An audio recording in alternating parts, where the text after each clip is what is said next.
বঙ্গবন্ধুর মাথায় পেশাব করা আমার মাথায় পেশাব করা হয় নাই, স্বাধীনতার মাথায় পেশাব করা হয় নাই, জিয়াউর রহমানের মাথায় পেশাব করা হয় নাই, সব মুক্তিযোদ্ধাদের মাথায়, বাংলাদেশের মাথায়, স্বাধীনতার মাথায় পেশাব করা হয়েছে।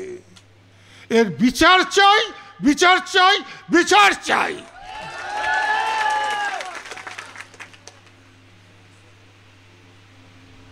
বঙ্গবন্ধুর বাড়ি যারা ভেঙেছেন মনে রাখবেন তাদেরও বাড়ি ঘর আছে, তাদেরও কবর আছে, তাদেরও স্মৃতিসৌধ আছে। তাদের কবর হাতে নিয়ে ঘুরতে পারবেন না, বাড়িঘর হাতে নিয়ে যেতে পারবেন না। তাই সীমা অতিক্রম করবেন না। আপনাদের অনুরোধ করছি, সীমা অতিক্রম করবেন না। কে একজন বলেছেন বঙ্গবন্ধু জাতির পিতা নন। বঙ্গবন্ধু জাতির পিতা যদি না হন তাহলে আপনার পিতাকে, কোনো সন্তানের পিতা না থাকলে সে সন্তান সম্মানী সন্তান হয় না, সে সন্তান কুলাঙ্গার হয়।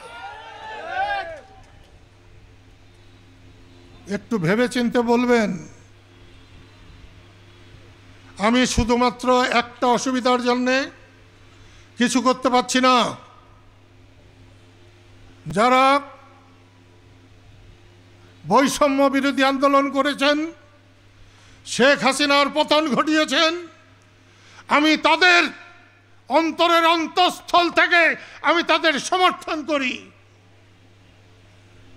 কারণ শেখ হাসিনার পতন আল্লাহর তরফ থেকে হয়েছে, অন্যায়ের জন্য হয়েছে।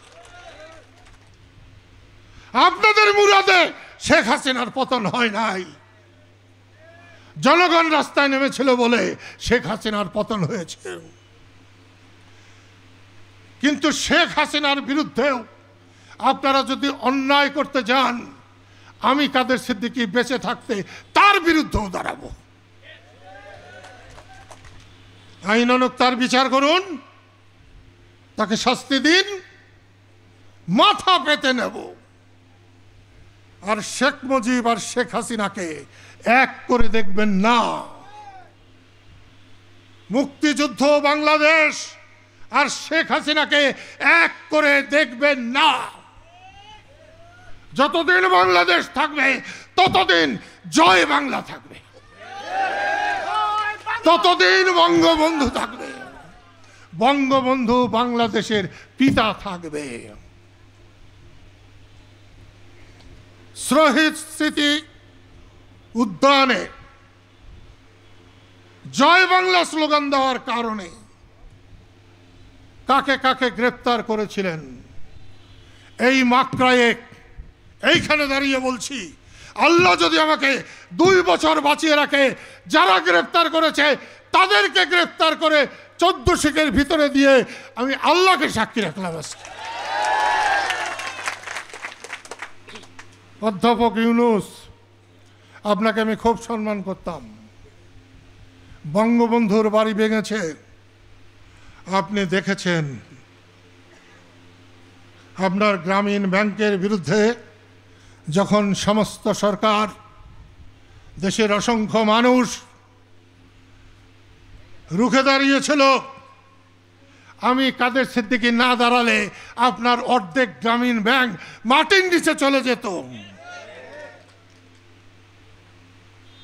আপনাকে আমি অনেক বড় মানুষ ভেবেছি।